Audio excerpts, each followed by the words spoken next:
కొరకై నీ మాటలు ధ్యానించడానికి మీ సన్నిధికి వచ్చి ఉన్నాం. మా సమయం దీనికై చేయండి. మా యొక్క మాటలు నీ వాక్యం ధ్యానించనుండగా మా హృదయాల్లో మీ కార్యం జరిగించి మాయం పొందము. మీ సమయం దయచేయమని, అన్ని విషయాల్లో మాయం పొందమని, వినగల చెవి గ్రహించే హృదయం ప్రార్థించి ఆత్మ మా అందరిపై కుమ్మరించమని యేసు ప్రభు నామములో వేడుకుంటున్నాము తండ్రి. ఆమేన్. ఆమేన్. ఈ దినం ఉదయకాలం ఉపవాస ప్రార్థన 9 దినాలుగా మనం ముగించుకున్నాం. आज हम उपवास के दिनों में प्रार्थना कर रहे हैं और हम 9 दिन अंत कर लिया है. ఈ సాయంకాలం సంఘ ప్రార్థన కొరకు కూడా చేరి వచ్చా.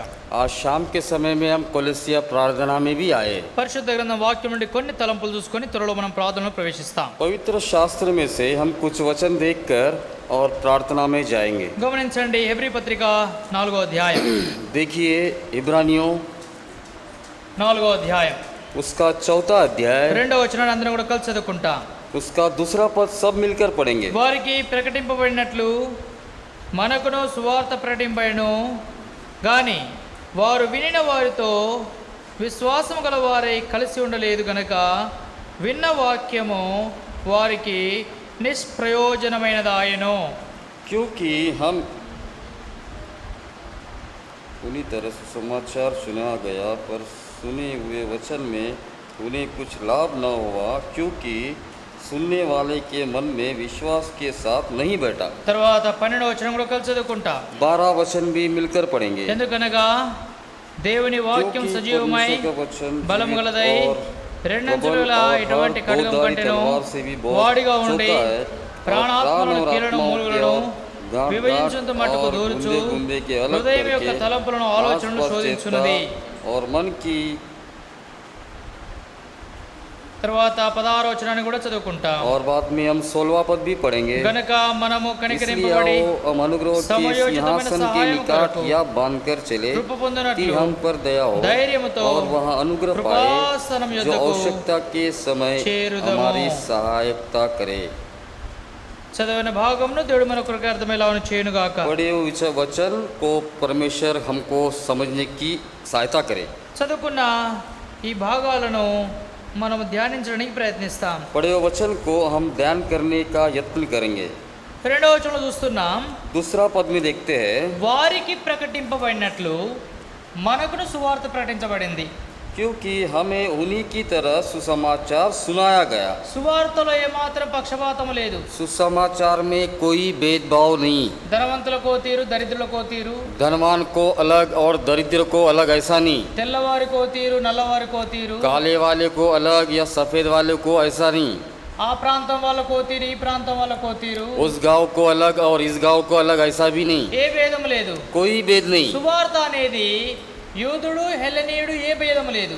सुसमाचार का मतलब यहूदी और हेलेनिय का कोई फर्क नहीं. అందరికి ఒకటే వార్త. सबको एक ही सुसमाचार. వాక్యము అందరికి ఒకటే. वचन सबको एक ही है. కాబట్టి ఏ భేదం లేకుండా వారికిని మనకును ఏకరీతిగానే వాక్యం బోధించబడింది. कोई भेद ना रहते हुए उन्हें और हमें एक ही तरह सुसमाचार प्रकट किया गया. కానీ मगर వారు వినిన వారితో విశ్వాసం గలవారై కలిసి ఉండలేదు. वो सुनने वाले के मन में विश्वास के साथ नहीं बैठा. కనుక విన్న వాక్యం వారికి నిష్ప్రయోజనమైనది. इसलिए सुना जो वचन वो मतलब व्यर्थ हो गया. విశ్వాసం గల వారితో కలిసి ఉండలేరు. వాళ్ళు वो विश्वासियों के साथ मिलकर नहीं रहते. అవిశ్వాసులతో ఉన్నారు, अविश्वासियों के साथ है, లోకంతో ఉన్నారు, दुनिया के साथ है. కనుక విన్న వాక్యము వారిలో ఫలించలేదు. सुना वचन उनके अंदर में फलवंत नहीं हुआ. సువార్త అందరికి ఒకే తీరు ప్రకటించబడింది. सुसमाचार तो सबके लिए प्रकट किया गया, కానీ కొందరిలో ఫలిస్తుంది, కొందరిలో ఫలించడం లేదు. मगर कुछ में काम किया फलवंत हुआ और कुछ में फलवंत नहीं हुआ. కొందరికి అది నిష్ప్రయోజనం అయిపోయింది, कुछ लोगों का तो व्यर्थ हो गया. కొందరికి లాభమైంది, కొందరికి నష్టమైంది. कुछ लोगों को लाभ हुआ, कुछ लोगों को नुकसान हुआ. ఎందుకు వారికి నష్టమైందంటే क्यों उन्हें नुकसान हुआ? వాళ్ళు విన్నారు కానీ ఆ విన్న వాక్యం వారికి పనిచేయలే. वे सुने हैं लेकिन वो वचन उनके काम में नहीं आया. ఎందుకంటే क्योंकि వారు వినిన వారితో విశ్వాసం గలవారై ఉండలేదు. क्योंकि वो सुनने से विश्वास नहीं पाया. విశ్వాసం కలిగి ఉన్న వారితో కలిసి ఉండలేదు. जो लोग विश्वासी लोग हैं उनके साथ मिलकर नहीं रहा. వారి యొక్క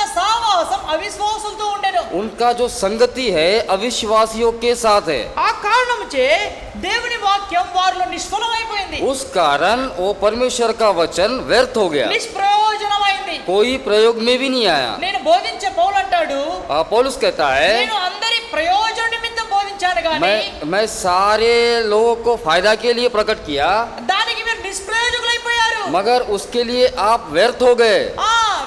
ఆ వాక్యములో మీరు నిలవలేకపోయారు. उस वचन में आप खड़ा नहीं रह सके। విన్నారు కానీ सुना है मगर నిలబడలేకపోయారు. खड़ा नहीं रह सके। అందుకు ఏం इसलिए చెప్తున్నారు? क्या कहते ఈ हैं, వాక్యం ద్వారా మాకు లాభం లేదు, इस वचन के द्वारा ఈ हमें ప్రార్థన कोई लाभ ద్వారా नहीं, మాకు లాభం లేదు. इस प्रार्थना के द्वारा कोई फायदा ఎట్లాంటి नहीं। లాభం? कैसा फायदा లాభం रहेगा? ఉండాలంటే దానిలో నిలిచి ఉండాలా. उसे लाभ मिलना है तो खड़ा भी रहना चाहिए। దానిలో నిలవలేకుండా అనేక నష్టాలు, నిష్ప్రయోజనకరమైన తరాలు ఎదుర్కొని ప్రయోజనకరమైన విషయాలు పక్కకు పెడుతున్నారు. उसमें खड़ा नहीं रहने के कारण ही हम नुकसान हो जाते हैं। ఎందుకు ఏమైపోయారు? क्या हो गए? వారి జీవితం అంతా నిష్ప్రయోజనమే. उनका जीवन पूरा व्यर्थ हो गया। వాక్యము నిష్ప్రయోజనమైనదిగా ఎంచిన తర్వాత జీవితంలో ప్రయోజనమైనది ఏమైనా సాధిస్తారా అంటే ఏం సాధించలేరు. वचन को भी व्यर्थ बोले और जीवन में भी कुछ पाए नहीं वो। ఒక మూడు మాటలు చూస్తాం. एक 3 बार विषय देखेंगे। యెషయా గ్రంథం एशिया के पुस्तक 57వ అధ్యాయం 57वां अध्याय 12వ వచనం. उसका 12वां पद, 57 57 12వ వచనం उसका 12वां पद గమనించండి తీసిన వారు. देखिए यहाँ पे, నీ నీతి ఎంతో నేనే తెలియజేసేదను, నీ క్రియలు నీకు నిష్ప్రయోజనములగును. मैं आप तेरे धर्म और कर्मों का वर्णन करूंगा, परंतु उनसे मुझे कुछ लाभ न होगा। నీ నీతి ఎంతో, నీ భక్తి ఎంతో నేను తెలుపుతాను. आपके कर्मों और आपका वर्णन और आपका धर्म मैं बताऊंगा। నీ జీవితం అంతా నాకు తెలుసు. आपका जीवन पूरा पता है, నీవు నన్ను జ్ఞాపకం చేసుకోలేదు, आप मुझे याद नहीं कर रहे నీవు हो, నాకు భయపడలేదు. तुम मुझे डर नहीं रहे, నీవు నాకు భయపడలేదు. तुम मुझे डर नहीं रहे, అందుకే నీ క్రియలు ఏమైపోయాయి? इसलिए आपके क्रियाकाल में నిష్ప్రయోజనమైన క్రియలుగా మార్చబడ్డాయి. कोई लाभ के नहीं।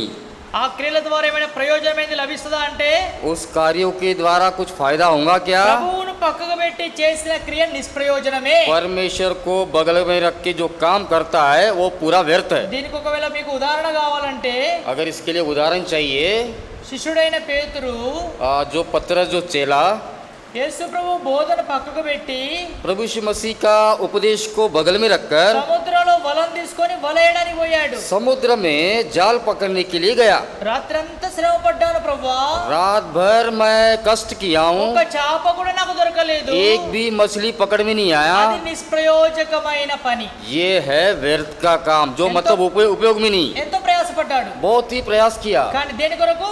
किसके लिए? ప్రయోజనము లేని దాని కొరకు. वो जिसका फायदा नहीं है। రాత్రంతా నిద్రపోయింది, रात भर नींद चला गया, వల వేశాడు, जाल डाला, ఒక్క చేప కూడా దొరకలేదు. एक मछली भी पकड़ में नहीं అంటే आया। ప్రభు సన్నిధిని వదిలిపెట్టి నీవు ఎంత కార్యం చేసినా దాని వల్ల ప్రయోజనం లేదు. प्रभु के सम्मुख को छोड़कर आप कितना भी काम करो, उससे कोई फायदा नहीं होगा। నీ క్రియలు నీకు నిష్ప్రయోజనమైనవి. आपके काम जो है कोई उपयोग में नहीं होगा। రెండవ తలంపు दूसरा दृष्टांत, ఇర్మియా గ్రంథం इर्मिया 2వ అధ్యాయం, इर्मिया दूसरा अध्याय, ఇర్మియా గ్రంథం इर्मिया दूसरा अध्याय 2వ అధ్యాయం 8వ వచనం గమనించండి. उसका 8वां पद देखते हैं हम। 2వ అధ్యాయము दूसरा अध्याय 8వ వచనం.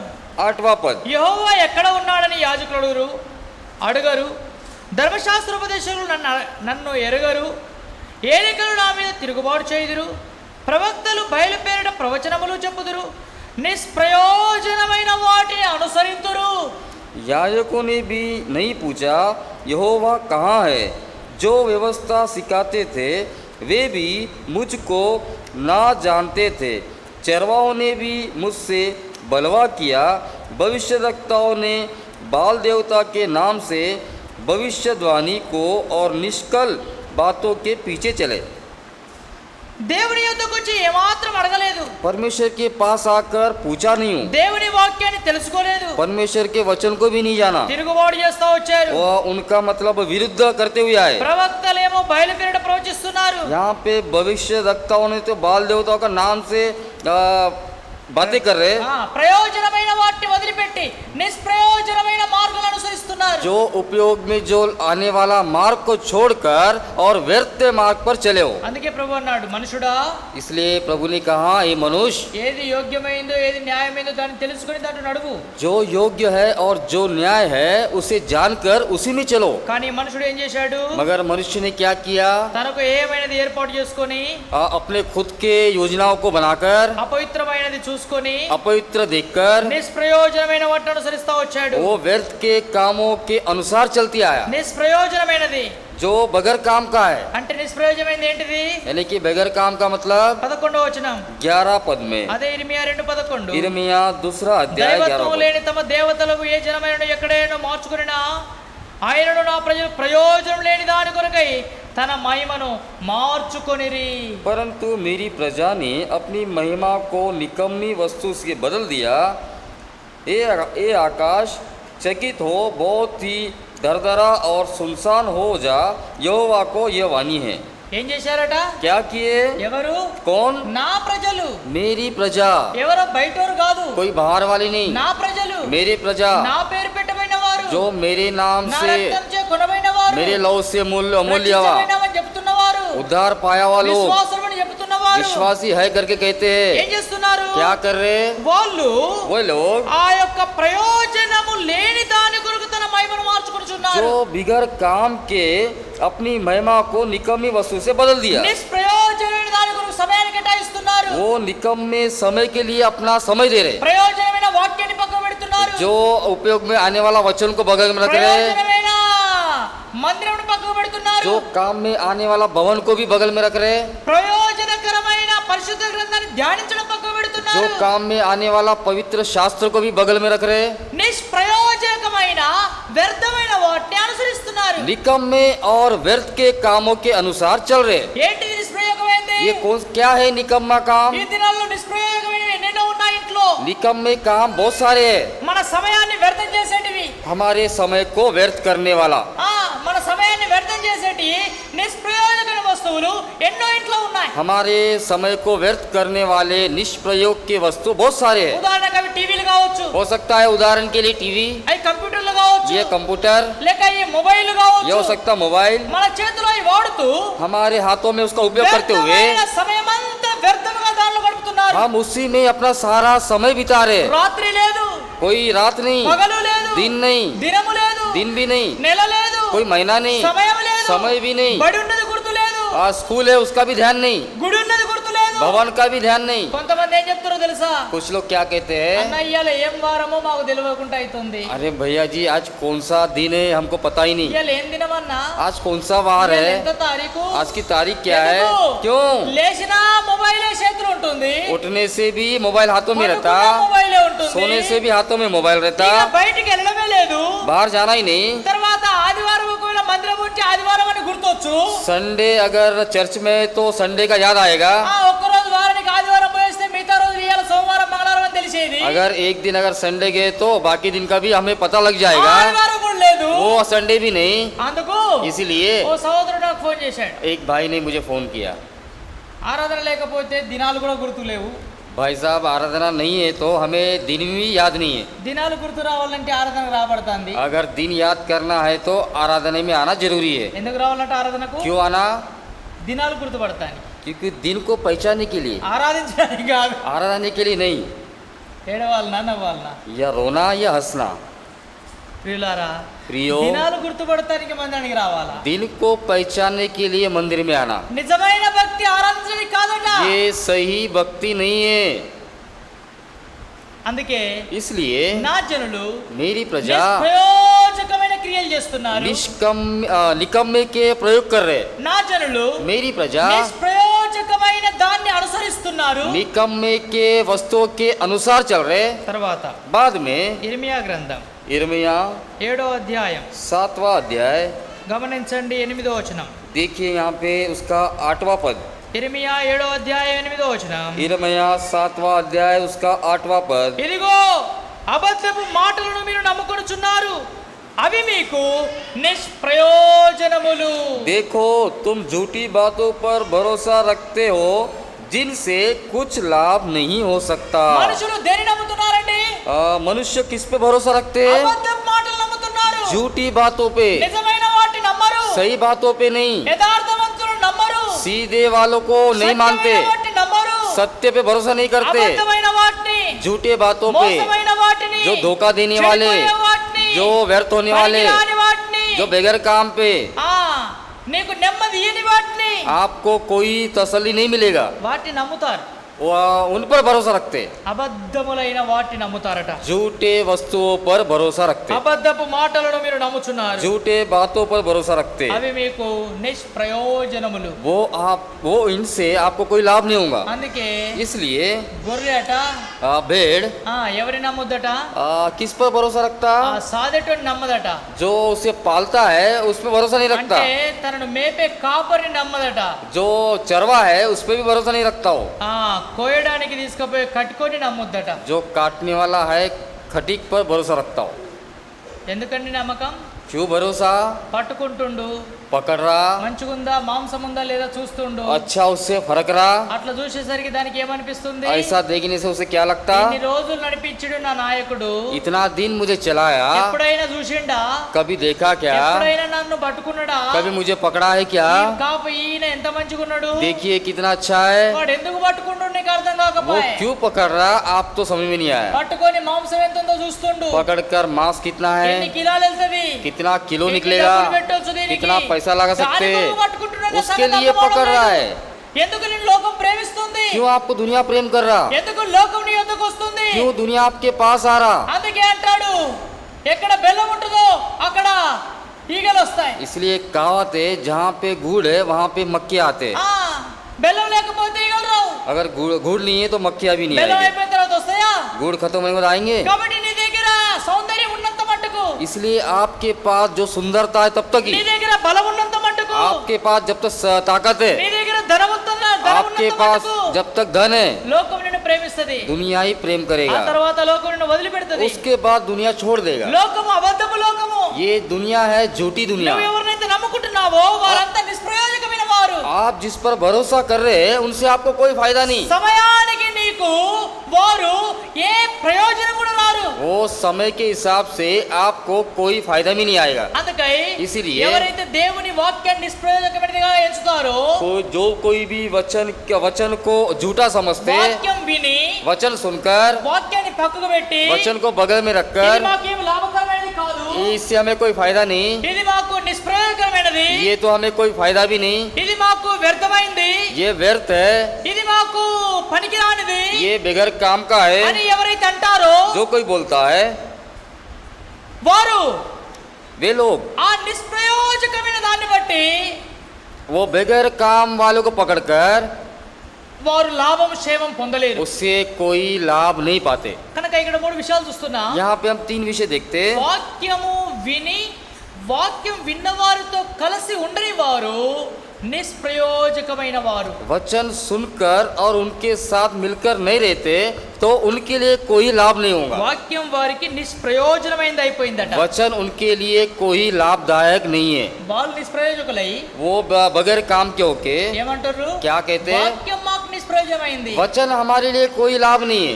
ఎవరు వాళ్ళు? कौन है वो लोग? మొదటిగా చూస్తా వచ్చా, पहला देखते हुए आए వారి క్రియలు నిష్ప్రయోజకమైనవి. उनके काम के द्वारा कोई फायदा नहीं. రెండవది दूसरा వారి అనుసరించే అనుసరణ నిష్ప్రయోజకమైంది. जो उनका जो चाल चलन है वो भी उससे कोई फायदा नहीं. మూడవది तीसरा వారు ఎవరితో అయితే మాట్లాడుతున్నారో అబద్ధికులు వారు కూడా నిష్ప్రయోజకమైన वो जिससे झूठे बातें कर रहे हैं उनसे भी कोई लाभ అబద్ధాల नहीं. ద్వారా ఏమాత్రం ప్రయోజనం లేదు. झूठे बातों के द्वारा कोई लाभ नहीं. అబద్ధాల ద్వారా ఏ లాభము లేదు. झूठ के द्वारा कोई लाभ नहीं. ఏం చేస్తున్నావంటే क्या करते हैं आप? ఏదో చేసుకుంటూ या कुछ तो भी करते हुए ఏదో చెప్తే या कुछ कहते हुए అబద్ధం ఆడినామనుకో, अगर झूठ बोल दिया దానివల్ల समझो ప్రయోజనం ఏమీ లేదు. उससे हमें कोई फायदा దానివల్ల नहीं. నష్టమే. उससे तो नुकसान ही నువ్వెంత है. కప్పుకుంటావో, आप जितना छिपा के रखेंगे, నువ్వెంత దాచిపెట్టుకుంటావో, जितना भी छिपा के रखेंगे అంతగా నష్టాన్ని సమకూర్చుకొనుచున్నావు. उतना आप नुकसान को कमाएंगे. అందుకు నిష్ప్రయోజక వాక్యాన్ని నిష్ప్రయోజకమైనది అన్నారు కొంతమంది. वचन के द्वारा हमें कोई फायदा नहीं करके कहते हैं. ఇది మొదటి గుంపు. ये है पहली झुंड. రెండో గుంపు దగ్గరికి వస్తాం. दूसरी झुंड के पास आते हैं. హెబ్రీ పత్రిక हिब्रानियों 4వ అధ్యాయం, 4 अध्याय. హెబ్రీ పత్రిక हिब्रानियों 4వ అధ్యాయం 4 अध्याय 12వ వచనం उसका 12वां पद, హెబ్రీ పత్రిక इब्रानियों 4వ అధ్యాయం 4 अध्याय గమనించండి 12వ వచనం. उसका 12 पद देखिए। ఎందుకనగా దేవుని వాక్యము సజీవమై బలము గలదై ఉన్నది. क्योंकि परमेश्वर का वचन जीवित और प्रबल और हर एक दोधारी तलवार से भी बहुत चेरका है। కాబట్టి దేవుని యొక్క వాక్యం ఇక్కడ చూస్తున్నాం. यहाँ परमेश्वर का वचन देखते हैं, బలము గలదై ఉంది. बहुत ही प्रबल है। మొదటి గుంపు ఏమంటుంది? पहली झूठ क्या कहती है? ఇది మాకు నిష్ప్రయోజకమైనది, इससे हमें कोई फायदा नहीं। ఇప్పుడు ఇక్కడ రెండో గుంపుగా మనం ఆలోచించినట్లయితే यहाँ पे हम दूसरे झूठ के बारे में देखते हैं, దేవుని వాక్యం బలము గలది అని చెప్తున్నారు. परमेश्वर का वचन प्रबल है। అంటే ఎవరైతే దేవుని యొక్క వాక్యం వింటారో వారికి ఆ వాక్యం బలమిస్తుంది. जो कोई भी परमेश्वर का वचन सुनता है वो वचन उन्हें ताकत देता है। వాక్యము విన్నవారికే వాక్యము యొక్క బలాన్ని పొందగలరు. वचन जो सुनता है वही लोग वचन का ताकत पाते हैं। ఉదాహరణకు उदाहरण, మనము బలమైన ఆహారం తింటే अगर हम ताकत वाला भोजन किया మనకు బలం వస్తుంది. हमें ताकत मिलेगा। నేను తింటే నీకు బలం వస్తుందా అండి? मैं खाने से आपको ताकत मिलेगा? వస్తుందా? आएगा కాదు. नहीं। ఆ విధంగానే उसी रीति से ఎవరు వింటే जो कोई सुनेगा వాళ్ళకే రక్షణ. वही लोग को उद्धार। ఇది సొంత రక్షణ. ये अपना खुद का उद्धार है, ఒకరి ద్వారా ఒకరికి వచ్చేది కాదు. एक दूसरे के द्वारा आने का उद्धार नहीं ఇది है। వంశ పారంపర్యం కాదు. ये हमारा पारंपरिक का उद्धार नहीं है। తల్లిదండ్రులు సంపాదించింది పిల్లలకి ఇస్తారు అన్నట్టు కాదు. माँ पिता ने जो कमाया वो बच्चों को देना, ऐसा नहीं। ఎవరి సంపాదన వారే సంపాదించుకోవాలా. जिसकी कमाई वही कमाई करना चाहिए। ఏం సంపాదన ఇది? कौन सी कमाई है? ఆత్మీయ సంపాదన. ये हमारी आत्मिक की कमाई है। రక్షణ స్వాస్థ్యాన్ని हमारे उद्धार ఎవరంతట వారే సంపాదించుకోవాలి. का मिराज को अपने आप को कमाना है। కనుక ఈ బలం ఎక్కడ వస్తుంది? ये ताकत कहाँ मिलेगा? వాక్యము వినుట ద్వారా బలం వస్తుంది. वचन सुनने के द्वारा। వాక్యం వినని వారు నిష్ప్రయోజకులైపోయారు. जो वचन नहीं सुनता वो व्यर्थ हो गए। వాక్యం వినని వారి పనులు నిష్ప్రయోజకమైపోయాయి. जो वचन नहीं सुनता उनके काम में भी व्यर्थ हो వారి गए, మార్గాలు నిష్ప్రయోజకమైపోయాయి. उनके मार्ग भी व्यर्थ हो వారి गए, మాటలు కూడా అబద్ధములు ఆడి నిష్ప్రయోజకులైపోయారు. उनके झूठे बातों के द्वारा भी व्यर्थ हो गए। అయితే ఇప్పుడు రెండో గుంపులో ये दूसरी जून వాక్యం में విన్నవారు బలం పొందుతా వచ్చారు. वचन सुनने वाले प्रबल होते हुए आए। దాంట్లో కూడా మూడు మాటలు చూస్తాం. उसमें भी हम 3 बातें देखते हैं। హెజ్కేల్ గ్రంథం, एजकेल, రండి హెజ్కేల్ గ్రంథం आइए एजकेल 37వ అధ్యాయం उसका 37वां अध्याय, 7వ వచనం 37:7 37वां अध्याय और 7वां वचन, 37:7 37 और उसका 7वां पद। ఆయన నాకు ఇచ్చిన ఆజ్ఞ ప్రకారం నేను ప్రవచించుచుండగా గడగడ అను ధ్వని ఒకటి పుట్టెను. అప్పుడు ఎముకలు ఒకదానితో ఒకటి కలిసికొనెను. इस आज्ञा के अनुसार मैं भविष्यवाणी करने लगा और मैं भविष्यवाणी कर हो रहा था कि एक आहट आई और बुलडोल हुआ और वे हड्डियां इकट्ठी होकर हड्डी में हड्डी जुड़ गई। నేను వాక్యాన్ని ప్రకటిస్తుండగా मैं वचन को प्रकट करते समय ఎముకలు ఒకదానితో ఒకటి అతుకొని లేచి నడిచినాయి. हड्डी एक में को जुड़कर खड़ी हो गई। అవి అప్పటిదాకా ఎక్కడో ఉన్నాయి. वो जब तक कहीं और थे, ఎక్కడిదక్కడ वो अलग अलग వేరు వేరు अलग अलग వేరు వేరు ఎముకలు లెక్కున్నాయి. अलग अलग हड्डियों के అవి मुताबिक थे। ఎండిపోయిన ఎముకలు वो లెక్కున్నాయి. सूखे हड्डियों के వాటిలో मुताबिक, జీవం లేదు. उसमें जीव नहीं है। ఎప్పుడైతే దేవుని యొక్క వాక్యము అక్కడ ప్రకటించబడిందో जब परमेश्वर का वचन प्रकट हुआ, ఆ ఎండిపోయిన ఎముకలకు కూడా జీవం వచ్చింది. वो सूखे हुए हड्डी को भी जीव मिला। అంటే ఆ ఎముకలు కూడా దేవుని యొక్క వాక్యం విన్నాయి. यानी कि वो सूखे हड्डी भी परमेश्वर के वचन सुने। నేటి కాలంలో నీ జీవితం వాక్యం వినక ఎముకలా మారిపోయింది. आज के दिनों में आप वचन नहीं सुनते हुए सूखे हड्डियों के समान हो गए। ఎండిపోయిన జీవితం,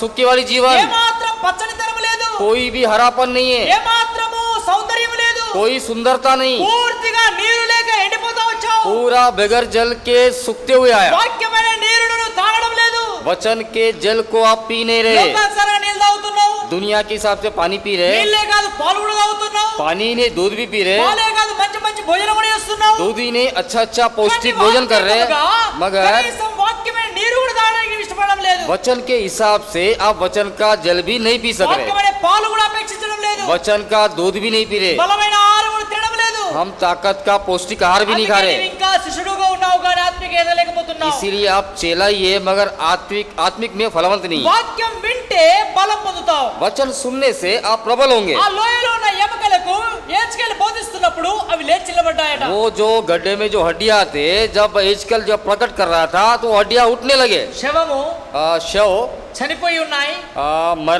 मरा हुआ है లేకపోతే ఎండిపోయి ఉన్నాయి. या सूख गया. ఎండిపోయిన ఎముకలు ఒకదానితో ఒకటి అతుక్కొని ఒక ఒక మానవుని లెక్క ఒక దేహం వలె మార్చబడి నడుస్తున్నాయట. सूखे हुए हड्डी एक में एक के जुड़कर एक शरीर बनकर चलने लगे. ఏజ్కేలు ఒక ఎముకను రెండో ఎముకను తెచ్చి జోడించలేదు. एजकेल एक हड्डियों को लाके दूसरे हड्डियों को नहीं चिपकाया. చెయ్యితో ఏమాత్రం పని చేయలేదు. हाथ से बिल्कुल काम नहीं किया. ఏం చేశాడు? क्या किया? నోటితో కేవలం వాక్యాన్ని ప్రకటించాడు.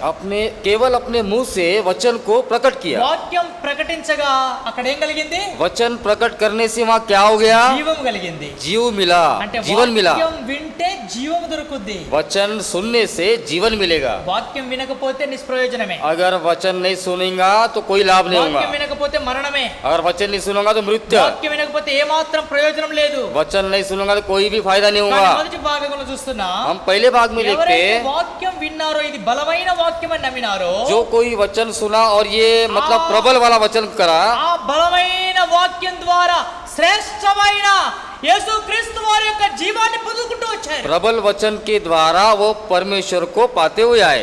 రెండవ మాట दूसरी बात, రోమా పత్రిక रोमियो మొదటి అధ్యాయం पहला अध्याय 16వ వచనం. उसका 16वां पद. సువార్తను గూర్చి సిగ్గుపడిన వాను కాను, ఎలైనగా నమ్ము ప్రతి వానికి మొదట యూదునికి గ్రీసు దేశస్థునికి కూడా రక్షణ కలుగ చేయుటక అది దేవుని శక్తి అయి ఉన్నది.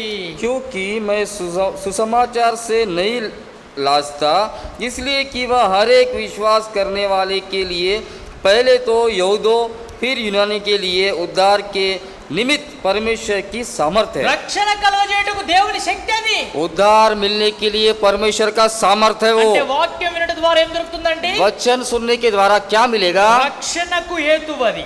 हाँ? రక్షణకు హేతువు उद्धार के लिए कारण है. उद्धार का कारण, కారణం. उद्धार का कारण. వాక్యం వింటేనే రక్షించబడతావు. वचन सुनने से उद्धार पाएंगे. వినుట వలన सुनने से ఏం కలుగుద్దట? क्या मिलेगा? విశ్వాసం. विश्वास मिलेगा. వినకపోతే ఏమీ లేదు. अगर नहीं सुनूंगा तो कुछ भी नहीं. ఏదైనా పని చేయడానికి अगर कुछ काम करने के लिए వింటేనే सुनने से ही చేయగలుగుతాం. कर सकते. వినకపోతే अगर नहीं सुनेंगे చేస్తామా? कर सकते हैं क्या? ఆ? అప్పుడప్పుడు సహోదరులు బయటికి పోతారు. अभी कुछ समय हमारे भाई लोग बाहर जाते ఆ, हैं. సహోదరులు బయటికి పోయేటప్పుడు ఇంట్లో ఉన్న అక్కలు भाई लोग बाहर गए तब अंदर जो स्त्रियाँ ఆ, వాళ్ళు ఏం చెప్తారంటే అద్దే ఇద్దే అని చెప్తారు. वो क्या कहते हैं कि वो सामान लाओ, ये सामान लाओ, చెప్తారు. बताते हो. అది వింటేనే తెస్తాం. अगर वो हम सुनने से ही लाएंगे. మనం బయటికి పోతున్నా मैं परसों बाहर जा रहा था, ఆలుగడ్డలు తెమ్మన్నారట. आलू लाने के लिए मुझे बोला है. నేను వినలేదు. मैं सुना नहीं. తెమ్మని చెప్పినా ఎందుకు తెలియ అంటారు. मैं तो बोला हूँ कि लाने के लिए क्यों नहीं लाए. నేను వింటేగా తెచ్చేది. मैं सुनने से ना लाऊंगा. కాబట్టి రక్షణ కూడా అదే. यही है उद्धार. వింటేనే రక్షణ. सुनने से ही उद्धार. వినకపోతే ఏమి లేదు. अगर नहीं सुनेंगे तो कुछ भी नहीं. చెవులు ఉన్నాయా వినే చెవులు ఉన్నాయా, చెవులు ఉన్నాయా వినే చెవులు ఉన్నాయా, వినాలి నెక్స్ట్ నమ్మాలి, फर्स्ट विनाली नेक्स्ट नमाली. చెవులు ఉంటే తప్పక నీవు వినాలి. చెవులు ఉంటే తప్పక నీవు వినాలి. చెవులు ఉన్నాయా వినే చెవులు ఉన్నాయా, చెవులు ఉన్నాయా వినే చెవులు ఉన్నాయా. కాబట్టి వినే చెవులు ఉండాలా. यहाँ पे सुनने के कान रहना. వింటేనే सुनने से ही రక్షణ. उद्धार. వింటేనే రక్షణ. सुनने से ही उद्धार. కాబట్టి రెండవ మాటలో మనం చూస్తున్నాం यहाँ पे दूसरी बात में देखते हैं దేవుని వాక్యము వినుట వలన బలము, అది రక్షణ బలము. परमेश्वर का वचन सुनने से ताकत, वही है हमारा उद्धार का ताकत. మూడవ మాట तीसरी बात, ఎఫెసీ 6 एफेसियो इसका तीसरा अध्याय, 6వ అధ్యాయం 6वां अध्याय ఎఫెసి 6 एफेसी 6వ అధ్యాయం 6वां अध्याय 17వ వచనం. उसका 17वां पद। మరియు రక్షణను శిరస్త్రాణమును దేవుని వాక్యమును ఆత్మ ఖడ్గమును ధరించుకొనుడి. और उद्धार का टोप और आत्मा की तलवार जो परमेश्वर का वचन है ले लो। వాక్యం అనే ఆత్మ ఖడ్గం ధరించుకోవాలి. उद्धार का टोप और आत्मा की तलवार। ఎందుకు ఈ తలవారు కావాలి? ये आत्मा की तलवार क्यों चाहिए? ఎందుకు కావాలి ఆత్మ ఖడ్గం? क्यों चाहिए आत्मा की तलवार? ఇది ఆత్మీయ యుద్ధం. ये आत्मा की युद्ध है। నీవాత్మయుద్ధములో జయముందుము నీవాత్మయుద్ధములో జయముందుము ఓ నా సోదరి వెనుకంజ వేయకు ఓ నా సోదర వెనుకంజ వేయకు। కనుక నీవు ఆత్మయుద్ధములో జయం పొందాలి. इसलिए आप आत्मिक युद्ध में जय पाना है। ఆత్మయుద్ధంలో జయం పొందడానికి ఏ ఖడ్గం కావాలా? आत्मिक युद्ध में जय पाने के लिए कौन सा तलवार चाहिए? వాక్యం అనే ఆత్మ ఖడ్గం కావాలా? ये आत्मा का तलवार चाहिए, శరీర ఖడ్గం కాదు. शरीर की तलवार नहीं। కత్తి పట్టుకొని శరీరానుసారం కత్తి పట్టుకొని వచ్చి యుద్ధంలో గెలవలేవు. तलवार पकड़कर शरीर के हिसाब से आने से युद्ध में जय नहीं पा నీ सकते। శరీర తలంపులతో యుద్ధం చేయలేవు. शरीर के योजनाएं से युद्ध नहीं कर నీ सकते। శరీర బలముతో యుద్ధం చేయలేవు. आप शरीर की सामर्थ्य से युद्ध नहीं कर ఈ सकते। యుద్ధము ఆత్మీయ యుద్ధము. ये जो युद्ध है आत्मिक युद्ध ఆత్మీయ है। యుద్ధంలో వాక్యం అనే ఖడ్గాన్ని ధరించాలి. आत्मिक युद्ध में आत्मिक का तलवार ఆ हमको पहनना ఖడ్గమే है। దేవుని వాక్యము. वही तलवार जो है वही वचन है। ఆ వాక్యమే నిన్ను జీవింపజేస్తుంది. वही वचन आपको जीवित करता, ఆ వాక్యమే రక్షణ ఇస్తుంది. वही वचन ही उद्धार देगा, ఆ వాక్యమే యుద్ధంలో విజయం ఇస్తుంది. वही वचन युद्ध में आपको जय అయితే मिलेगा। ఈ మూడంతల విజయాలు పొందడానికి కొరకు ఏం చేయాలి? ये 3 विषयों के बारे में जय पाने के స్పష్టంగా लिए వాక్యాన్ని విని తీరాలి. स्पष्ट से हमको वचन सुनना ఆ है। వాక్యం వినుట ద్వారా वचन सुनने से నీవు బ్రతుకుతావు. आप जीवित रहेंगे, ఆ వాక్యాన్ని వినుట ద్వారా वचन सुनने से రక్షించబడతావు. उद्धार ఆ पाओगे, వాక్యాన్ని వినుట ద్వారా वचन सुनने से ఆత్మీయ ఖడ్గము ద్వారా లోకంపై విజయం పొందుతావు. आत्मिक तलवार लेकर दुनिया पर विजय पाओगे। వాక్యము వినని వారికి సంభవించే 3 విషయాలు చూశాం. जो वचन नहीं सुनता उन्हें क्या होता है वो 3 विषय यहाँ देखे हम। వాక్యం విన్న వారి 3 విషయాలు చూశాం. जो वचन सुनता वो भी 3 विषय देखे। మొదటిది पहला, వాక్యం వినని వారికి ఏమైతుంది? जो वचन नहीं सुनता उन्हें क्या मिलता వారి है? క్రియలు నిష్ప్రయోజనం, उनके काम में कोई వారి फायदा नहीं, మార్గాలు నిష్ప్రయోజనం, उनके मार्ग व्यर्थ వారి है, మాటలు నిష్ప్రయోజనం. उनके बातें भी व्यर्थ है। షార్ట్ గా Short में. ఆలోచిస్తే వారి క్రియలు నిష్ప్రయోజనం, उनके काम भी व्यर्थ है, వారి మార్గాలు నిష్ప్రయోజనం, उनके मार्ग भी व्यर्थ है, వారి మాటలు నిష్ప్రయోజనం. उनके बातें भी झूठे ఎందుకంటే बातें, వాక్యాన్ని నిష్ప్రయోజనం చేస్తారు కాబట్టి. क्योंकि वचन को व्यर्थ किया हो। రెండో భాగంలో दूसरे भाग में ఎవరైతే వాక్యం బలము గలది అని నమ్మినారో जो कोई भी वचन सामर्थ है करके వారు ఆ भरोसा किया, వాక్యం ద్వారా జీవించబడుతున్నారు. उस वचन के द्वारा जीवित हो रहे, ఆ వాక్యం ద్వారా రక్షణ పొందినారు. उस वचन के द्वारा उद्धार पाए, మూడోదిగా ఆ వాక్యం ద్వారా ఆత్మీయ యుద్ధములో విజయం పొందుతున్నారు. और तीसरी बात वचन सुनने के द्वारा और युद्ध में जय पा रहे। ఎవరైతే ఈ వాక్యం వింటారో जो कोई वचन सुनता వారే है దేవుని సన్నిధికి రాగలుగుతారు. वे ही परमेश्वर के सम्मुख में आ सकते ఎట్లా हैं। రాగలుగుతారు? कैसे आ सकते हैं? ధైర్యముతో రాగలుగుతారు. हिम्मत से आ सकते हैं। వాక్యం వినకపోతే ధైర్యం ఉండదు. अगर वचन नहीं सुनेंगे तो हिम्मत नहीं रहेगा। కాబట్టి నీవు నేడు వాక్యం వింటున్నట్లయితే నీలో ధైర్యం. अगर आज आप वचन सुन रहे हैं तो आपकी हिम्मत है। లోకములో అనేకులు రకరకాల పరిస్థితులకు భయపడిపోతున్నారు. दुनिया में किस्म किस्म के परिस्थितियों से डर है। మనకు భయం లేదు. हमें तो कोई डर नहीं, భయము లేదుగా, భయము లేదుగా. डर नहीं है, हमें डर नहीं है। దయగలదే దేవుడుండ భయము లేదురా మనకు భయము లేదురా, దయగల మన దేవుడుండ భయము లేదుగా. మనకు భయము లేదురా, కనుక భయము లేదు. इसलिए हमें डर नहीं। ఆ దేవుడున్నాడు. वो परमेश्वर ఆ है, సింహాసనం ఎదుగు మనం వస్తున్నాం. वो सिंहासन के पास आ रहे। कैसे आ रहे? ధైర్యముతో వస్తున్నాం. हिम्मत से आ रहे। హెబ్రీ రాష్ట్ర పత్రిక इब्रानियों 4వ అధ్యాయం 4 अध्याय చదువుకున్న భాగంలో చివరి వచనం. చివరి వచనం इब्रानियों 4 अध्याय उसका अंत की पद 16వ వచనం 16वां पद। గనుక మనము కనికరింపబడి సమయోచితమైన సమయ సహాయము కొరకు కృప పొందునట్లు ధైర్యముతో కృపాసనమునకు చేరుదము। इसलिए आओ हम अनुग्रह के सिंहासन के निकट यह बांधकर चले कि हम पर दया हो और वहाँ अनुग्रह पाए जो आवश्यकता के समय हमारी सहायता करे। ధైర్యంతో దేవుని సన్నిధికి వస్తున్నాం। ये आपसे सम्मुख में आ रहे, వాక్యం విన్నవారు మాత్రమే जो वचन सुना वही వాళ్ళే ధైర్యంతో ప్రార్థన చేయగలుగుతారు। वही लोग हिम्मत से प्रार्थना कर सकते। వాక్యం వినకుండా ప్రార్థన చేయలేము। जो वचन नहीं सुनता वो प्रार्थना नहीं कर మన सकते। జీవితాల్లో మనం పరిశీలన చేసుకోకుండా ప్రార్థన చేయలేము।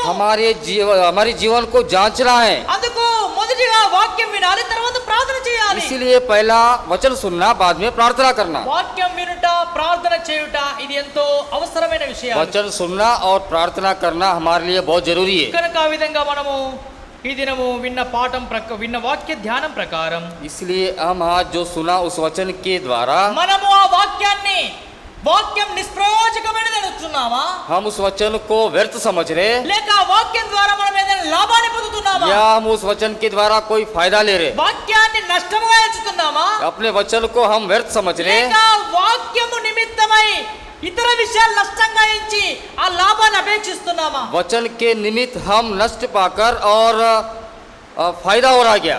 అపోస్తలుడైన పౌలు అంటాడు, हमारे प्रेरित के पौल క్రీస్తు कहता है నిమిత్తం परमेश्वर के निमित्त, मसीह निमित्त, క్రీస్తు నిమిత్తం मसीहा के निमित्त సమస్తమును నేను పెంటగా ఎంచుకొంటిని। मैं अपना सब कुछ व्यर्थ सोच लिया हूँ। అంటే కూడిక కొరకు, मीटिंग के लिए, వాక్యము కొరకు, वचन के लिए, ప్రార్థన కొరకు, प्रार्थना के लिए సమస్తం పెంటగా ఎంచుకున్నాడట। मैं पूरा अपना व्यर्थ समझा। నేడు మన జీవితంలో आज के दिन हमारे जीवन में వాక్యం నిష్ప్రయోజకమైందని, वचन व्यर्थ करके, లేక ప్రార్థన నిష్ప్రయోజకమని, यह हो सकता प्रार्थना व्यर्थ లోక है, పనుల మీద నిండి ఉన్నామా, ये इस काम में भरे है क्या, లేక ఇది అవసరమని, ये जरूरत है అవి करके, నిష్ప్రయోజకమని वो व्यर्थ है करके వాటిని వదిలిపెట్టి उसे छोड़कर ప్రయోజనకరమైన దేవుని ఎదురుకు వస్తున్నామా। जो हमारे फायदा के लिए परमेश्वर के पास आ रहे हैं क्या, నేడు ప్రయోజనకరమైన దేవుని యొక్క వాక్యం వింటున్న నీవు जो हमारे जो फायदा के लिए हम वचन सुन रहे हैं, ధైర్యంతో దేవుని సన్నిధికి ప్రవేశించగలవు। हिम्मत से परमेश्वर के पास आ सकते हैं। ఒకవేళ వాక్యం నిష్ప్రయోజకమైన చెప్తున్నట్లయితే अगर वचन व्यर्थ करके बोलने ఓ से వినాలా,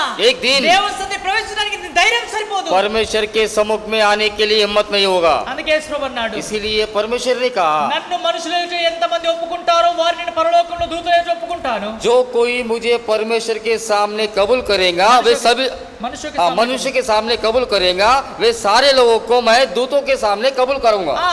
ఎవరైతే మనుషులు ఎదుట ఒప్పుకోరో, जो कोई मनुष्य के सामने कबूल नहीं करेगा, వారిని నేను పరలోకంలో ఒప్పుకోను। मैं उन्हें स्वर्ग राज में भी कबूल नहीं करूंगा। మన జీవితం మొట్టమొదటిగా మనుషుల ఎదుట ఒప్పించబడాలి। इसलिए हमारा जीवन पहले मनुष्य के सामने कबूल करना, సమాజంలో ఒప్పింపబడాలి। समाज में कबूल करना, అప్పుడే మన ప్రార్థన అక్కడికి చేరుతుంది। तभी हमारा प्रार्थना वहाँ स्वर्ग में जाएगा। లేకపోతే అప్పుడే మన జీవితం ప్రభువుకు అంగీకారం అవుతుంది। तभी हमारा जीवन परमेश्वर के लिए अंगीकार होगा।